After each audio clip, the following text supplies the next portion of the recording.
Hey there everybody, it's Mark Crowley. I'm back with another How to Draw video. Today we're going to be learning how to draw a horse, or rather just the head of a horse. And what I've got here are two boxes. Now I want to sort of help some people out. They want to know exactly what the measurements are on these things. They're about 5 centimeters on all sides. That is just a little bit under 2 inches. So if you want to follow along, go ahead and get these lines in place. And what I'm going to do now is begin putting down some of the basic guidelines for drawing the horse's head. Alright, well now this is just one line, but actually the placement of it is pretty crucial, so I thought I'd stop here and do a bit of explanation. This line beginning down here towards the second of the three horizontal lines, gently curving up, and just right around here where these two lines intersect is where it needs to come to rest on this first horizontal line. Now, what I wanted to point out is it begins to rather sharply curve down. This is going to be the top of the head. And this point right here, if you can look at the sort of relationship where you are in this square, just a little bit off center, that's where this line is going to stop. And in the next little bit here, I'm going to show you how there's a little protrusion here where the eye socket is going to be. Let's go ahead and get that line into place.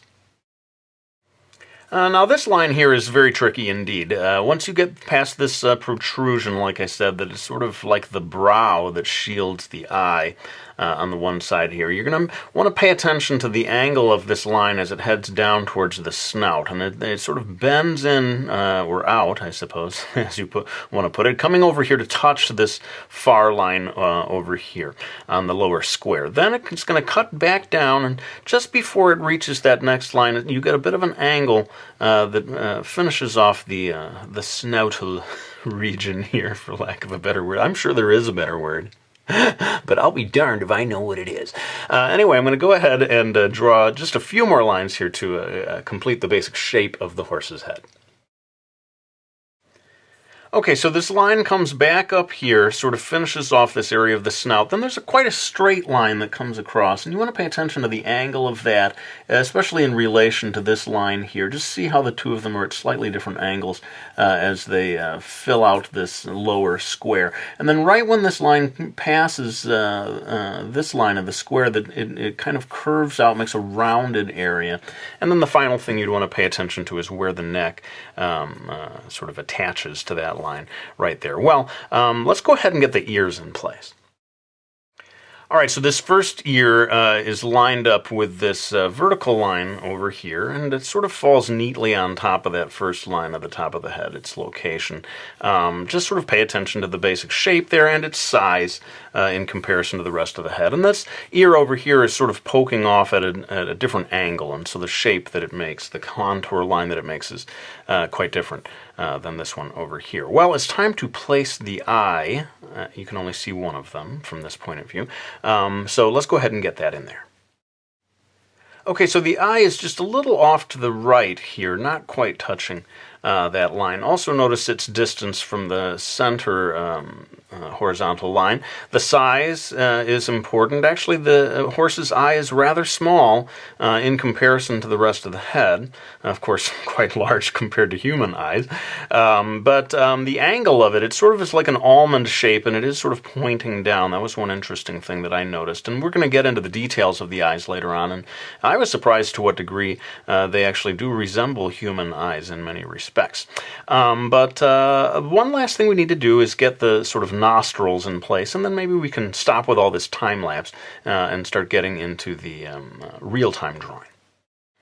All right, well, the nostril of the horse is actually quite large, and what you've got here is the sort of hole that goes inside the horse's head. That sounds kind of graphic. He's got a hole. It's a hole going inside his head. But what I noticed was that there's almost like seashell-like quality to this nostril, in that a line will come up here above. Hopefully this is coming out clearly in the video, and then it sort of begins to spiral inward to create the area of where the actual nostril will be. I'm going to get into more shading later on, but I just thought I'd sort of give you a quick bit of shading there to help you see what it is I'm drawing there. Now for drawing the mouth, I'm going to begin right over here that's quite near to this line, and then begin to have it come out just a little bit so that you get a certain angle going on here with the with the lip. Now once I've got this in place, I can begin to start working on some of these other lines that are really quite important for getting the shape of the horse's snout in there. So this line comes up here above and begins to delineate a region here that I didn't notice until I started studying photographs of horses. You've got this very solid structure here, this rounded area down here. I guess would be, you'd call it the cheek or something. You know, comparing it to human facial anatomy. But there's this area down here that tends to fall into shadow. Very often has, later on you're going to see me add details here, and there'll be sort of like a texture almost of different subsections down here. And I'm not going to get too much further into this, but getting this line in place here and sort of anticipating that there's going to be a region here that's separate from the rest of the head, that's pretty important, I think, for getting the basic structure of the horse's head in place. Well, I'm going to sort of try to zoom in at least a little bit so that we can get into drawing the details of the eye. Okay, so as I said, I was surprised as I began studying photographs of horses' eyes that there are a number of similarities between the eye of a horse and the human eye. For example, very often you see a pronounced eyelid area with a sort of fold of the upper eyelid. And then you'll see eyelashes. And what I'm going to do is just sort of put in a few lines here that tell me where the eyelashes are going to be. The rest of the eye is going to be quite dark, maybe partially in shadow, but I'm going to be, later on, when I pull out my trusty black Prismacolor, I'm going to be darkening in this quite a bit. Now over here, we've got a tear duct area, another thing that reminds me a lot of the human eye. And depending on the horse, you're going to see, to one degree or another, some form of I don't know if it's like a bag under the eye or some delineation of form underneath. Not every horse is going to have this, but I at least saw some photos. But one thing that seemed pretty consistent from one photo to the next was that behind the area of the eye, there seemed to be an indentation of some kind that tended to not get so much light. It would produce an area of shadow over here. And, I should just point out that a video like this is, of course, only showing you how to draw a horse's head from one particular angle. And I do not mean to say that I'm teaching you everything you need to know about drawing horses. No, far from it. You're just sort of dipping your toe into the water if you follow along with this. You got to study anatomy, right? If you want to really learn how to draw horses for real. You're going to have to get into the skeletal structure, which is probably what, is responsible for this indentation that I'm talking about back here, shielding the eye, perhaps. I myself have not taken a deep dive into studying horses' anatomy. I probably should have prior to doing this video. But I got a lot of things on my plate these days, people. Anyway, just a little bit of a warning there to those of you who want to get into drawing horses. You're going to have to put a lot more time into it than just one video like this. Anyway, you can see me erasing away this area where the ears are, and I think just to make sure you can see everything I'm doing, I better refocus the camera. Now, as I looked at photographs of different horses' ears, I found that it was a little hard to see the details of it because there is sort of hair on the interior of the ears, at least for a lot of breeds of horses. And so in this place where you would expect, there to be a hole of sorts that allows sound to enter the ear, there's maybe going to be hair on either side that's partially obscuring the anatomy of the ear. But coming up here towards the top, I want to get just a little darkness in that sort of defines the shape of the tip of the ear. There's kind of an interesting teardrop type of shape to a horse's ear, which I had never noticed really until I started studying the photographs.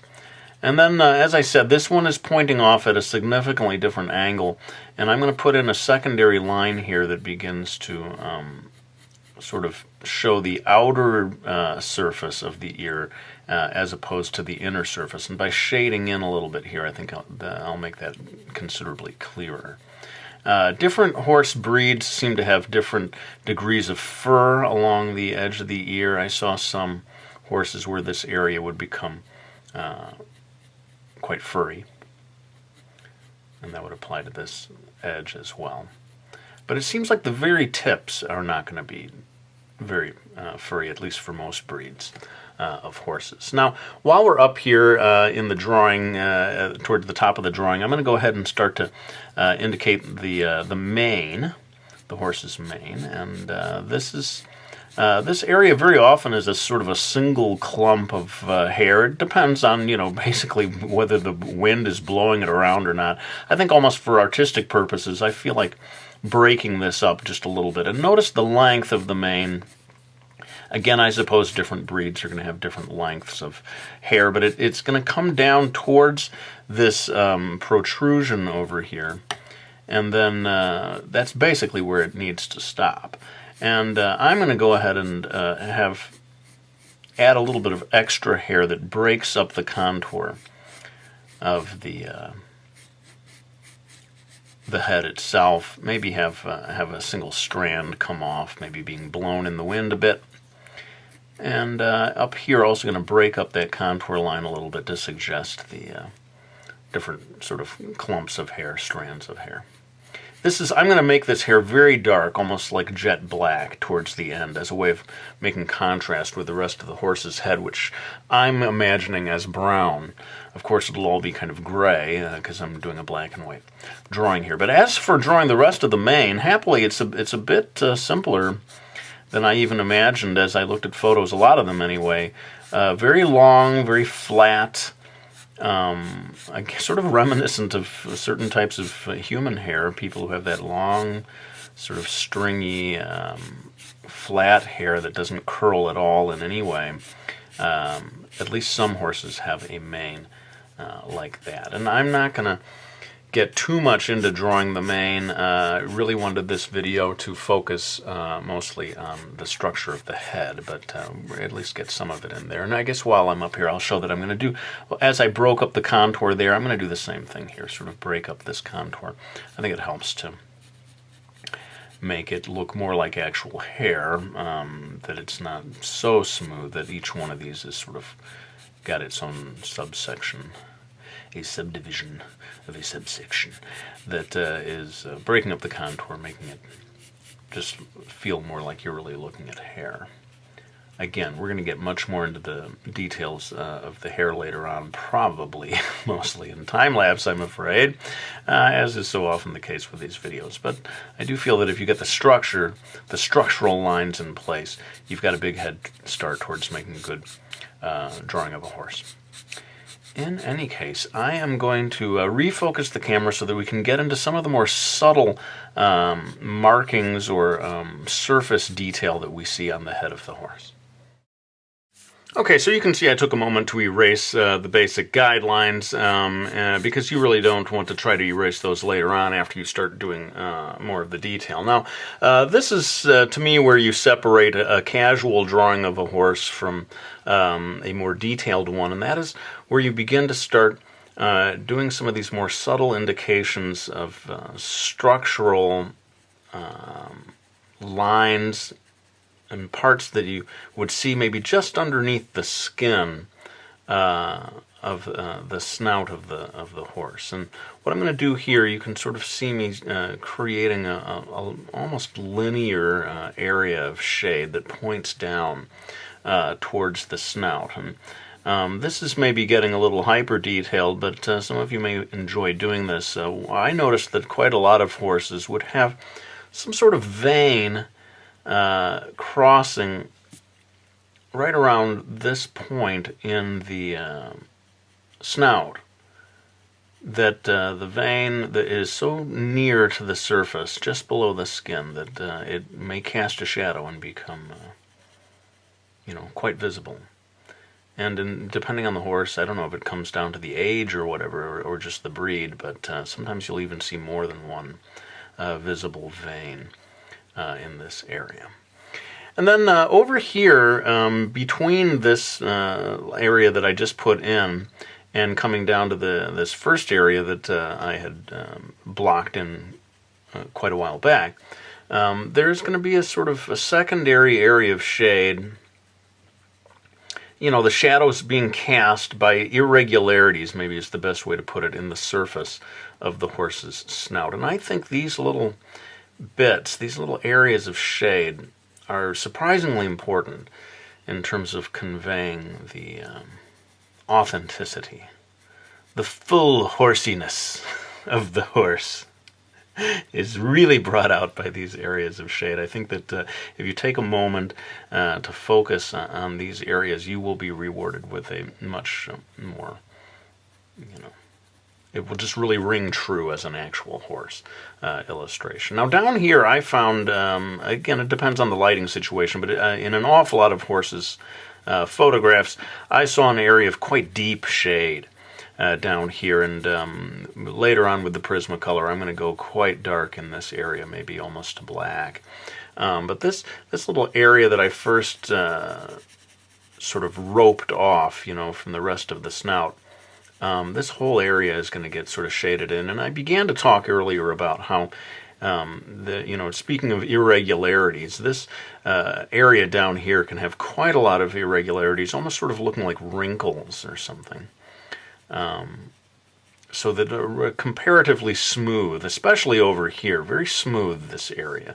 Some irregularities coming across the snout, but down here you may see some quite pronounced, almost looks like wrinkles on someone's neck or something, an old man's neck. And then the area of the snout itself, I guess, I'm tempted to refocus, but my camera only gets so focused on these things, so I think I might as well just leave it where it is. The snout, I noticed, it was sort of a revelation to me how fully sculpted it was. I mean, there's, like I said, it has this sort of curly Q, spiraling inward structure. That I also had not noticed, but all the way around the edge of it, shadows being cast by, it's sort of flared, like a permanently flared nostril. That was something new to me that I didn't really notice by casually observing horses, as most of us do. You just sort of pass by a horse and think, oh, how pretty, or whatever, and you're not really focused on the details. Now down here you might see another secondary area of shade. Down here around the mouth, maybe a number of different more wrinkly areas, but I'm going to actually come in here and try to make this even more clearly a slightly triangular area around the lip. I noticed some horses had this, and I thought it was sort of interesting. And when I say triangle, I mean like where the mouth of the upper lip is at a different angle than this lower lip line, and so you end up with this area here, maybe just a little bit of a triangular-like shape to it. And basically, I think we've got the major details in here. Now, I know that out there are going to be people who are real experts in drawing horses, and I apologize to you if I've got anything wrong. I guess now that I'm over here, I'm remembering that you may be able to see a hint of like eyelash or something of the other eye. But largely that other eye is obscured when you see a horse from this particular point of view, which I feel is sort of the classic point of view, this three-quarter point of view. Shows off the beauty of the horse in the best way possible. Well, I think it is time for me to pull out the old black Prismacolor. Where is it? I gotta go find it, and then I'm going to come back, refocus the camera so you can see the whole thing, and just get in some of the basic darkest black outlines, and then I'm going to come back and hopefully be able to spend a fair amount of time talking about the shading.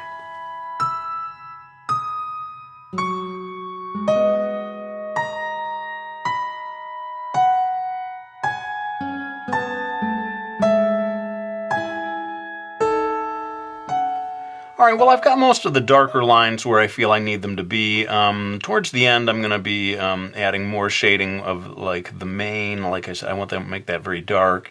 But for now, what I want to talk about is adding shading to the surface of the horse's head. And I'm going to switch back to my Dixon Ticonderoga. And, you know, inevitably there is going to be time lapse here. Can't avoid that. But I want to do a fair amount of it real time. So I'm going in, holding my pencil quite low to the paper. If you've watched my videos before, some of you have seen me or you know, heard me say this before, that when you lower the pencil down, you hold it at a great distance from the tip, and you get this very low angle. It's very easy to move it back and forth quickly and just sort of get a region of shade in place. Now, my idea for this horse's pattern, I guess, in terms of, or coloration, is that he's going to be brown towards the top of his head, and then gradually fading to white as we go further down the snout, and then it's going to go dark again right at the snout. I saw, anyway, a number of horses that had that sort of a pattern. So I'm just very quickly getting this into place. Going to be refining it a lot more later on to make it smoother and smoother, but I thought I'd just sort of get this in place and then maybe begin to talk about how we can add more and more subtlety to the shading in a more precise way. So at this point, I'm going to move in a little closer to the tip of the pencil with my hand, and that way I'm going to be able to get more control. And this is where I'm going to start going for more subtle effects of shading. Let's in fact go ahead and zoom in here so that I can show this as best I can. So yeah, I think even more so than with a lot of animals, a drawing of a horse is all about the shading. There's only so many lines, really, in terms of the structure of the head that you need to get into place. You know, we got the eye, we got the outline of the snout. The rest of it is all done by way of shading. And so when you see me making small sort of circular motions of the pencil, different people have different approaches to shading. Last thing I want to do is suggest that this is the way to shade. This is just kind of my way of shading. In fact, I'll use different forms of shading from one drawing to the next. So, you know, if you find that little circular motions like this just don't work for you, then, you know, experiment until you find the approach that works. But notice how I'm adding increasing areas of darkness over here to the kind of to the right of the eye, maybe up around the temple.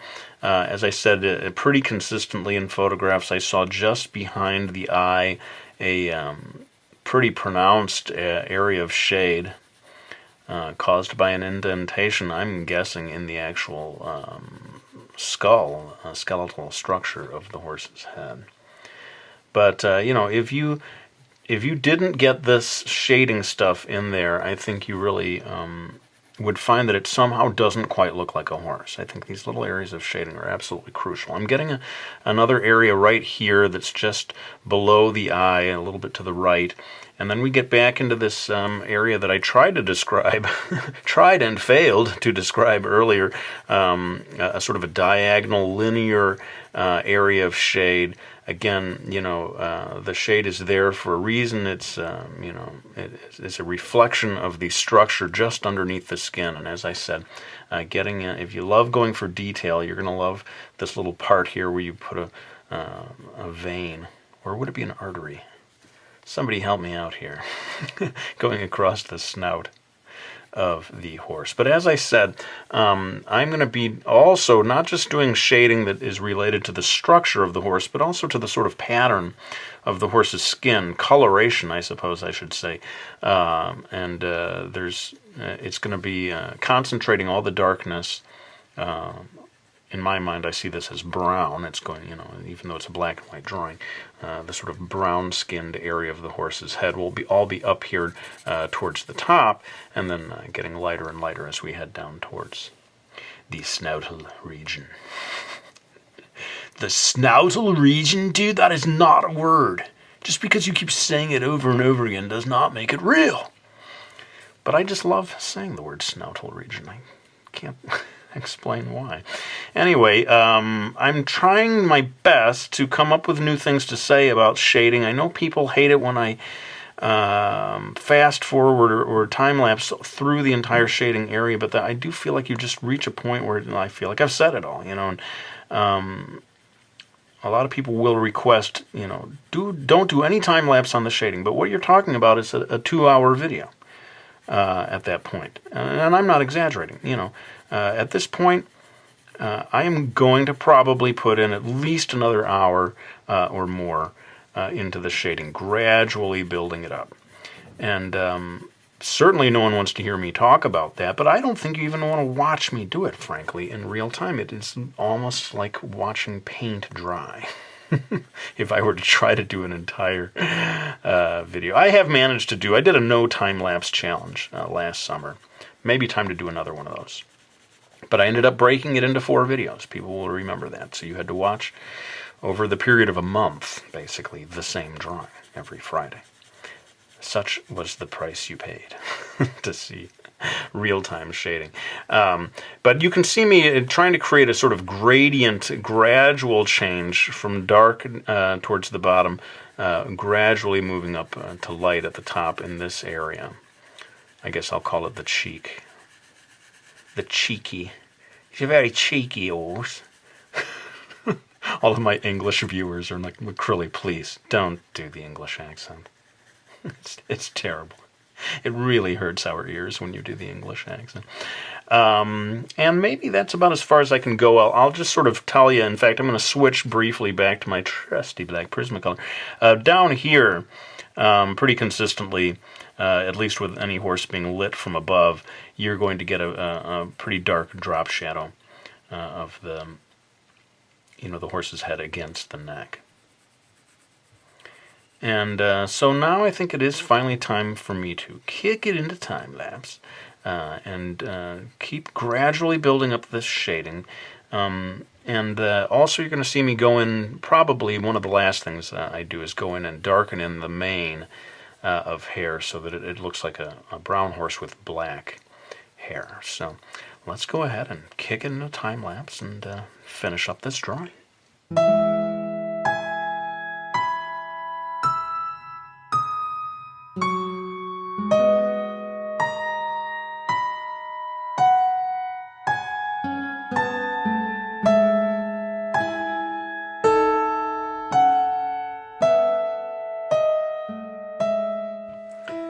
Alright, well, there's my video on how to draw a horse. I hope you found it useful. Let me know what you thought. And to my regular viewers, those of you who are about to leave a comment about, Mark, you forgot the blushies, just don't do it, man. Don't do it. I'm just kidding. Go ahead. If you want to, leave that comment. But for now, let me thank anyone who has supported me by getting any of my books. We got Brody's Ghost and Miki Falls, my 2 graphic novel series, as well as Mastering Manga 1 and Mastering Manga 2, my How to Draw books. I really do greatly appreciate the support of those of you who help me out by picking up any of those books. But let's go ahead and lay down this pencil. I want to thank you all for watching this video. I hope you found it useful, and I'll be back with another one real soon.